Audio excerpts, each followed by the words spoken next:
आज हम लोग देखेंगे बंगाल पर अंग्रेजों का आधिपत्य, अर्थात बंगाल पर अंग्रेजों का आधिपत्य कैसे हुआ, वहाँ के शासक कौन थे, ये सब के बारे में हम लोग चर्चा करेंगे। पिछले 2 क्लास में हम लोग ने देखा था कि उत्तरवर्ती मुगल सम्राट और उसके बाद देखे थे भारत में यूरोपीय कंपनियों का आगमन। इसी प्रकार आज हम लोग बंगाल पर अंग्रेजों का आधिपत्य देखेंगे। तो ये छोटा टॉपिक है, मुश्किल से 15 मिनट लगेगा, तो आप लोग 2-3 बार सुन लीजिएगा, ठीक है। तो आते हैं, सबसे पहला पॉइंट है मुगल साम्राज्य के अंतर्गत आने वाले प्रांतों में बंगाल सर्वाधिक संपन्न था, अर्थात बंगाल सबसे ज़्यादा संपन्न राज्य था। उसके शासक कौन थे? उसके शासक मुर्शीद कुली खां थे, जो अंग्रेज़ों को नियमित रूप से टैक्स देता था। मुर्शीद कुली खां ने अपनी राजधानी मुर्शिदाबाद स्थानांतरित किया, ठीक है। तो पहले कहाँ था, ये क्वेश्चन आ सकता है। तो पहले था ढाका में, ठीक है। तो ढाका से मुर्शिदाबाद स्थानांतरित किया था। इसका रीज़न क्या था? भागीरथी नदी के तट पर था, वहाँ से व्यापारी इत्यादि आसानी से हो सकता था, ठीक है। उसके बाद मुर्शीद कुली खां से 2 पॉइंट है कि इजारादारी प्रथा तथा कृषकों के लिए तबकाती ऋण प्रदान किया। तबकाती ऋण का अर्थ क्या होता है? खेती के लिए पहले ही आपको कर्ज दे देता था कि लीजिए पैसा, आप खेती कीजिए, फिर हमको दे दीजिएगा, ठीक है। उसको बोलते हैं तबकाबी ऋण, ठीक है। तो तबकाबी ऋण का शुरुआत किसने किया था? मुर्शीद कुली खां। और इजारादारी प्रथा का अर्थात खेती से दोनों रिलेटेड है, तो ये समझ सकते हैं। इसका उत्तराधिकारी कौन था? इसका दामाद शुजाउद्दीन था, ठीक है। तो इसके बाद शुजाउद्दीन बना। तो आगे आते हैं हम लोग 1740 की गिरिया के युद्ध में सरफराज को मारकर बिहार के सर सूबेदार अलीवर्दी खां बंगाल का नवाब बना। कौन? गिरिया के युद्ध में सरफराज को मार दिया, ठीक है। कौन मारा? बिहार के सर सूबेदार अलीवर्दी खां। अलीवर्दी खां सरफराज को मार दिया और बंगाल का नवाब बन गया। कब? 1740 में। कौन सा युद्ध में? गिरिया के युद्ध में, ठीक है। इसने अपने शासनकाल में मुगलों को राजस्व देना बंद कर दिया कि लो भाई, हम आपको टैक्स नहीं देंगे। इसके शासनकाल में बंगाल इतना समृद्धशाली बन गया कि बंगाल को भारत का स्वर्ग कहा जाने लगा। इसका उत्तराधिकारी सिराजुद्दौला था, अर्थात अलीवर्दी खां से जो पॉइंट है वो ये है कि अलीवर्दी खां गिरिया के युद्ध में किसको हराया? तो अलीवर्दी खां सरफराज को हराया और बंगाल का नवाब बना। कब? 1740 में, ठीक है। और ये बिहार का था जो बंगाल का नवाब बन गया। तो इसको क्यों पढ़ते हैं? क्योंकि इन्हीं के काल में बंगाल एकदम परफेक्ट बन गया, मतलब समृद्धशाली बन गया। तो बंगाल को भारत का स्वर्ग कहा जाने लगा। तो भारत का स्वर्ग किसके शासनकाल में कहा जाने लगा? यह इम्पोर्टेंट पॉइंट हो सकता है। तो किसके शासनकाल में बंगाल को भारत का स्वर्ग कहा जाने लगा? तो यही होगा अलीवर्दी खां। अलीवर्दी खां के शासनकाल में, ठीक है। तो अलीवर्दी खां, तो यही इम्पोर्टेंट है। अलीवर्दी खां, गिरिया का युद्ध 1740, सरफराज खां, ये 4 पॉइंट अलीवर्दी खां से रिलेटेड है। उसके बाद आते हैं सिराजुद्दौला। इसका दामाद था, वो इसका उत्तराधिकारी बन गया। तो 2 पॉइंट हम लोगों ने देखा, क्या क्या? मुर्शीद कुली खां और एक अलीवर्दी खां, ठीक है। और उसके बाद आते हैं 20 जून 1756 को काल कोठरी की त्रासदी नामक घटना घटी। मतलब कब घटा काल कोठरी त्रासदी की घटना? 20 जून 1756 को। तो आप लोग बोलोगे ऐसे ही कैसे याद रख लें? इसके बारे में हम लोग बताते हैं कि इस घटना के रचयिता जेड हवेल के अनुसार, इस घटना के रचयिता कौन था? जेड हवेल के अनुसार नवाब सिराजुद्दौला ने क्या किया था? 20 जून की रात में 146 अंग्रेज व्यक्तियों को एक छोटी सी कोठरी में बंद कर दिया था। अगले दिन सुबह 146 में से केवल 23 जिंदा बचे थे। मतलब इतनी छोटी कोठरी में बंद कर दिया गया था 146 अंग्रेज व्यक्तियों को कि मात्र 23 ही जिंदा बच पाए थे। इसी को काल कोठरी की त्रासदी कहा जाता है। तो किसके शासनकाल में घटा था? सिराजुद्दौला के शासनकाल में 20 जून 1756 को। ठीक है, ये याद रखना है, काल कोठरी की त्रासदी। ठीक है। पलासी का युद्ध कब हुआ था? तो पलासी का युद्ध हुआ था 23 जून 1757 को। किसके बीच? अंग्रेजों के सेनापति रॉबर्ट क्लाइव एवं बंगाल के नवाब सिराजुद्दौला के बीच। तो ये तो याद रख सकते हैं। 1700 जहाँ नाम है 1750 56 ये सब तो सिराजुद्दौला आएगा। और पलासी का युद्ध 1757 में हुआ था 23 जून को। किसके बीच? सिराजुद्दौला के बीच और क्लाइव के बीच। ठीक है, जिसमें नवाब अपने सेनापति मीर जाफर की धोखाधड़ी के कारण पराजित हुआ। सिराजुद्दौला का सेनापति कौन था? मीर जाफर। उन्होंने धोखाधड़ी करके इसको पराजित करवा दिया। ठीक है, तो पराजित करवा दिया तो क्यों पराजित करवा दिया? अपने चक्कर में।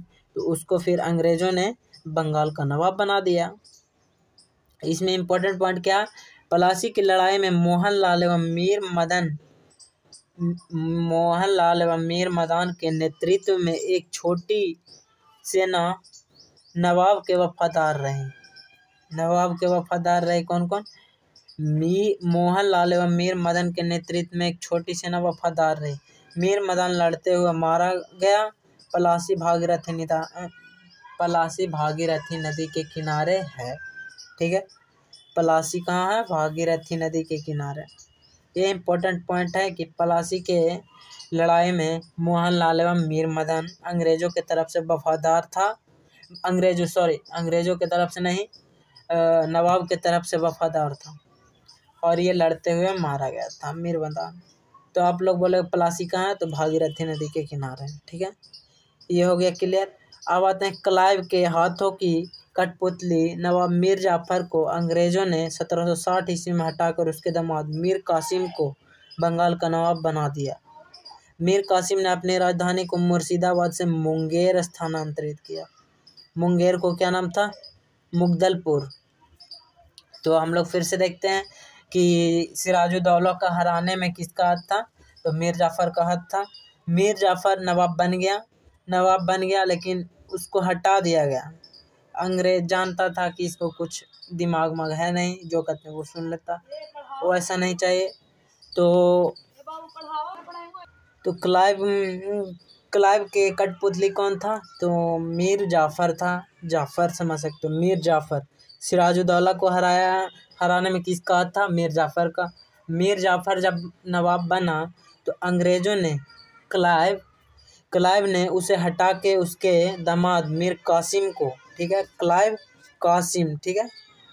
से कासिम, क्लाइव ने 60 में कासिम को बनाया। तो कासिम क्लाइव 60 में बनाया तो उसके पहले हटाया किसको होगा? तो जाफर को। तो याद रख सकते हो जाका। मीर दोनों में है, जाफर कासिम। ठीक है, जाफर आगे है उसके बाद कासिम है। ओके, तो 60 में अंग्रेजों ने क्लाइव ने मीर जाफर को हटाकर कासिम को बंगाल का नवाब बना दिया और मीर कासिम ने अपनी राजधानी को मुर्शिदाबाद से मुंगेर स्थानांतरित कर दिया। तो ये हो गया, मीर कासिम को बना तो उसने क्या किया? मुर्शिदाबाद से मुंगेर स्थानांतरित कर दिया। मुंगेर का क्या नाम था उस टाइम? तो मुगदलपुर नाम था, मुगदलपुर। उसके बाद आते हैं नोट पॉइंट क्या है? बंगाल के राजधानी का क्रम क्या है? पहले ढाका था, फिर मुर्शिदाबाद हुआ, फिर मुंगेर हुआ। 3 है। पहले ढाका था तो स्थानांतरित मुर्शिदाबाद किसने किया था? तो मुर्शिदाबाद किया था। मुर्शिद को लिखा, जैसा नाम है वैसा काम। ठीक है, उसके बाद मुर्शिदाबाद से मुंगेर कौन स्थापित किया? तो मीर कासिम। 3 इम्पोर्टेंट है। ठीक है, राजधानी परिवर्तन के क्रम। बक्सर का युद्ध कब हुआ? हम लोग ने पलासी का युद्ध देख लिए। पलासी 57 में हुआ था, 23 जून 1757 को रॉबर्ट क्लाइव एवं सिराजुद्दौला के बीच हुआ था। उसके बाद हम लोग देखेंगे बक्सर का युद्ध। तो बक्सर का युद्ध 1764 ईस्वी में हुआ था, पलासी के 7 साल बाद हुआ था। ठीक है, अंग्रेजों एवं मीर कासिम के बीच हुआ था। तो ये समझ सकते हो ना, जो जैसा करता है उसके साथ वैसा ही होता है। ठीक है, तो पहले तो सिराजुद्दौला लड़े थे, तो सिराजुद्दौला को गद्दारी कौन किया था? मीर जाफ़र किया था गद्दारी। फिर मीर जाफ़र बन गया तो कोई बात नहीं, बना दिया उसको, काहे के लिए वो अंग्रेज़ों का सपोर्ट किया था। लेकिन देखा उसमें वो बात नहीं है, ठीक है, जो अंग्रेज़ों को चाहिए था। तो उसको हटा के किसको बना दिया? कासिम को बना दिया। लेकिन कासिम को बनाया वो अच्छा है तो वो अपना गुण प्रकट करेगा ही, वो अंग्रेज़ों का बात नहीं मानने लगा। तो फिर एक बार लड़ाई हुआ और बक्सर का युद्ध हुआ। बक्सर का युद्ध आप लोग जानते हैं, बक्सर बिहार में, ठीक है। तो बक्सर का युद्ध हुआ 1764 में, और ये किसके बीच हुआ? अंग्रेज़ों एवं मीर कासिम के बीच में हुआ। अवध के नवाब शुजाउद्दौला एवं मुगल सम्राट शाह आलम द्वितीय के बीच हुआ। अंग्रेज़ों एवं मीर कासिम, अवध के नवाब शुजाउद्दौला एवं मुगल सम्राट शाह आलम द्वितीय के बीच हुआ। यानी इसमें एक तरफ अंग्रेज़ थे, दूसरे तरफ कौन था? मीर कासिम, अवध के नवाब शुजाउद्दौला एवं मुगल सम्राट शाह आलम द्वितीय। तो इसको समझ सकते हैं शॉर्ट में कैसे? कासिम, शुजाउद्दौला और शाह आलम द्वितीय, तीन आदमी इधर से उधर से अंग्रेज, ठीक है। 1764 में हुआ था। उसके बाद आते हैं, इस युद्ध में अंग्रेज विजय हुए, उसमें भी अंग्रेज विजय हुआ था, प्लासी का युद्ध में भी, अब बक्सर का युद्ध में भी अंग्रेज विजय हुआ। इस युद्ध में अंग्रेजी सेनापति कौन था? हेक्टर मुनरो था। बक्सर में मुनरो, ठीक है। और उसमें क्या था? प्लासी में कौन था? क्लाइव था। समझ में आ गया होगा, आई होप स्टोरी समझ में आया होगा। तो फिर से एक बार सरसरी निगाहों से देख लेते हैं। तो पहले हम लोगों ने मुर्शीद कुली खां के बारे में पढ़ा। तो मुर्शीद कुली खां के बारे में क्यों पढ़ा? तो उसके बारे में तीन विशेषता है कि उसका नाम मुर्शीद कुली खां है, तो राजधानी ढाका से मुर्शिदाबाद स्थानांतरित किया, ठीक है। और उन्होंने क्या किया? कृषि से संबंधित दो नियम चला। क्या? इजारेदारी प्रथा प्रारंभ किया, और तबकाबी ऋण मतलब अग्रिम कर्ज कृषि के लिए जो होता है वो दिया, ठीक है। तो मुर्शीद कुली खां से तो यही इम्पोर्टेंट है। उसका उत्तराधिकारी कौन था? दामाद उसका शुजाउद्दीन था, ठीक है। शुजाउद्दीन इम्पोर्टेंट नहीं होगा। तो शुजाउद्दीन के बाद आते हैं अलीवर्दी खां, ठीक है। अलीवर्दी खां के बारे में हम लोग जानते हैं कि अलीवर्दी खां किसको हरा के बना था? तो सरफराज को हरा के अलीवर्दी खां बना था। सरफराज को कब हराया था? तो 1740 में गिरिया के युद्ध में हराया था, ठीक है। तो अब इसके बारे में क्या विशेषता है कि अलीवर्दी खां ने मुगलों को नहीं दिया कर, ठीक है, और उसको कर के बदले उन्होंने बंगाल का विकास किया। उसी के शासनकाल में क्या हुआ? बंगाल को भारत का स्वर्ग कहा जाने लगा, ठीक है। तो इसके बाद आते हैं, इसका उत्तराधिकारी कौन था? दामाद इसका शुजाउद्दौला था। तो शुजाउद्दौला तो इम्पोर्टेंट है, काहे के लिए? इसके शासनकाल में दो इम्पोर्टेंट घटना हुआ। कौन? एक प्लासी का युद्ध हुआ क्लाइव से, और दूसरा क्या था? कालकोठरी की त्रासदी हुआ था। कालकोठरी की त्रासदी कब हुआ था? 56 में। फिर 57 में क्या हुआ? प्लासी का युद्ध हुआ। तो ये याद रख सकते हैं। 20 जून 1756 को कालकोठरी की त्रासदी हुआ, जिसमें क्या हुआ था कि एक छोटे से कोठरी में 146 अंग्रेजों को बंद कर दिया गया, जिसमें सिर्फ 23 ही जिंदा बच पाया था, ठीक है। यही कालकोठरी की त्रासदी है, ब्लैक होल ट्रेजेडी इसको इंग्लिश में नाम है, ठीक है। उसके बाद आते हैं कि प्लासी का युद्ध कब हुआ? 23 जून 1757 को हुआ। किसके बीच? अंग्रेजों एवं सिराजुद्दौला के बीच हुआ, ठीक है। सिराजुद्दौला के बीच हुआ, जिसमें मीर जाफ़र गद्दारी कर देता है। तो मीर जाफ़र को फिर अंग्रेज बनाते हैं शाह नवाब, लेकिन उसको 60 में हटा दिया जाता है, और किसको बना दिया जाता है? मीर कासिम को बना दिया जाता है। लेकिन कासिम भी लड़ाई कर लेता है, कब? बक्सर का युद्ध कर लेता है 1764 में, ठीक है। 1764 में बक्सर का युद्ध कर लेता है। उसके साथ कौन कौन था? मीर कासिम तो था, शुजाउद्दौला था अवध के नवाब, मुगल सम्राट शाह आलम द्वितीय थे, बस इसमें। लेकिन फिर भी अंग्रेज़ों का विजय हुआ था। तो अंग्रेज़ों का विजय हुआ था तो उसका सेनापति कौन था? तो हेक्टर मुनरो था। बस यही इम्पोर्टेंट पॉइंट है। सरसरी निगाह से अगर देखा जाए तो बक्सर के युद्ध में मुनरो था अंग्रेज़ों के तरफ से, और इधर से मीर कासिम था, और प्लासी का युद्ध में जब देखा जाए तो क्लाइव था और सिराजुद्दौला था, इसके बीच हुआ था।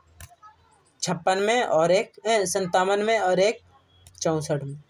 ठीक है, तो बंगाल के नवाब का हम लोग क्रम देख लेते हैं कि सबसे पहले मुर्शीद कुली खां था, 11 शासक बना था। तो हम लोग देख लेते हैं कब कब बना था।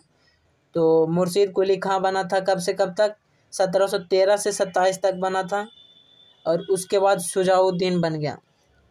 शुजाउद्दीन कब से कब तक बना, 27 से 39 तक, 12 साल बना। पहले 14 साल बना कौन, मुर्शीद कुली खां। फिर शुजाउद्दीन कब से कब तक बना, 27 से 39 तक बना। ठीक है, 12 साल बना, 13 से 27, 27 से 39। ठीक है, उसके बाद आते हैं सरफराज खान बना। सरफराज खां बना तो कब से कब तक बना, 39 से 40 तक सरफराज खां बना। तो सरफराज खां को ही हराया था कौन, अलीवर्दी खां। तो उसके बाद 40 से 56 तक कौन बनेगा, अलीवर्दी खां बनेगा। लेकिन 56 से कौन बनेगा, 56 से 60 तक बनेगा मीर, 56 से 57 तक सिराजुद्दौला बनेगा। क्या है, कि 56 में काल कोठरी की घटना हुआ था और 57 में प्लासी का युद्ध। तो सिराजुद्दौला खत्म। लेकिन 2 ही साल रहा, लेकिन नाम इम्पोर्टेंट है। अलीवर्दी खां भी इम्पोर्टेंट है। क्यों नाम है, काहे के लिए सरफराज खान को हराया था और उसी के शासनकाल में बंगाल को भारत का स्वर्ग कहा जाता था। तो कब से कब तक है, 40 से 56 तक है। और उधर मुर्शीद कुली खां, पहला मुर्शीद कुली खां 13 से 27 तक, दूसरा में शुजाउद्दीन। शुजाउद्दीन कब से कब तक है, मुर्शीद कुली खां दामाद था तो ये 12 साल रहा, 27 से 39 तक। फिर सरफराज खान बना 39 से 40 तक, बस एक ही साल बना। तो यहाँ तक क्लियर हो गया। अब आते हैं अलीवर्दी खां कब से कब तक बना, 40 से 56 तक बना। 40 से 56 तक बना तो इसी के शासनकाल में बंगाल को भारत का स्वर्ग कहा जाता था। उसके बाद सिराजुद्दौला बना। सिराजुद्दौला बना 56 से 57 तक बना। ठीक है, अलीवर्दी खां का ही दामाद सिराजुद्दौला था।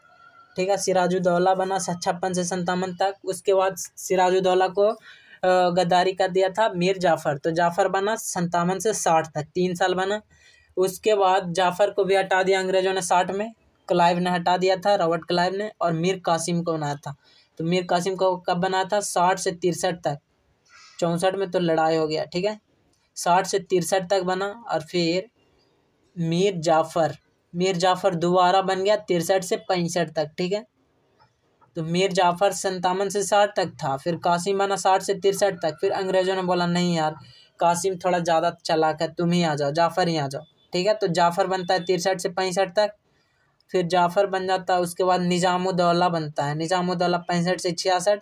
फिर सैफुद्दौला 66 से 70 और मुबारकुद्दौला 70 से 75 तक। यही है कि सिराजुद्दौला के बाद से हटते जा रहा है। सिराजुद्दौला के बाद मीर जाफ़र बना, फिर कासिम बना, फिर जाफ़र बन गया, फिर निज़ामुद्दौला और सैफुद्दौला बना। निज़ामुद्दौला, उसके बाद सैफुद्दौला, और उसके बाद मुबारकुद्दौला। 3 गो फिर दौला से रिलेटेड है जो बना 65 से 66, 66 से 70 और 70 से 75। ये हो गया क्लियर। ठीक है, आई होप आप 2 से 3 बार सुनेंगे तो ये पक्का याद हो जाएगा। इतना छोटा टॉपिक है और एकदम शानदार तरीके से हम लोगों ने पढ़ा। ठीक है, तो ये हो गया लूसेंट में जो जितना पॉइंट है बंगाल पर अंग्रेजों का आधिपत्य, उससे रिलेटेड।